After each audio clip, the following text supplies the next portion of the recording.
The Royal Rumble has just concluded in Saudi Arabia. Let's go over the best and worst moments because, I mean, the show was pretty solid. Starting off with the Men's Royal Rumble, which very much felt like that scene in Endgame where it's like, you could not live with your own failure. Where did that bring you?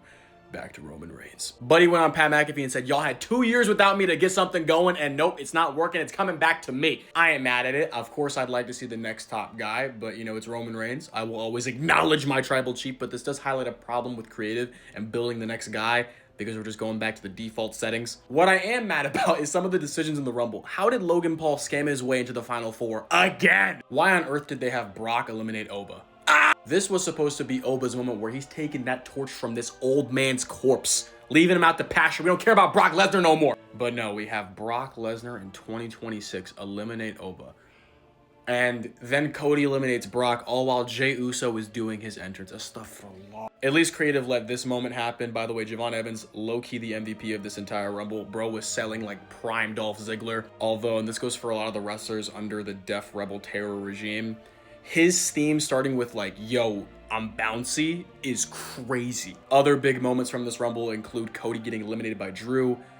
Good decision. And Braun Breaker being eliminated first in like 2 seconds. Like, bro was in there and out. This is obviously Austin Theory based on his body posture. And thank the Lord they're blowing up the Vision. Like, that needs a revamp. But don't even think about making him the leader. That'll be even more washed. For the women's, Liv Morgan finally captured her first Royal Rumble win.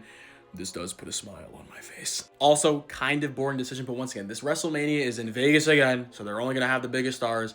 And like, if it's Liv Morgan, like, it's Liv Morgan, baby. I can never be mad.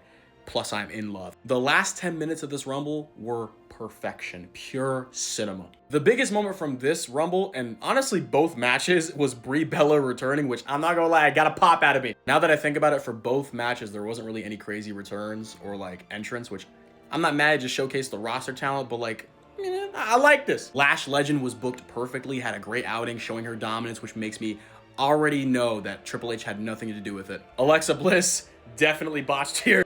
Natalia, or Natty, in 2026 eliminated Becky Lynch. Who's gonna tell them? And shout out Roxanne Perez for looking like Shigo. That was special. And my favorite Power Rangers outfit of the night. Gunther retired AJ. That match was just real graps. Those chops at the end, AJ selling, acting like he didn't know what was going on after he got slept. That's real wrestling. It looked like it hurt too. I was covering my chest. It would appear this Gunther Legend Killer gimmick is still going on and he's collecting retirements like Infinity Stones. Oh, and this match happened. I should also mention, what was up with the lighting? It made it seem like no one was in that stadium today. At least the stage looked beautiful. Hell, they put more effort into this than they do Mania.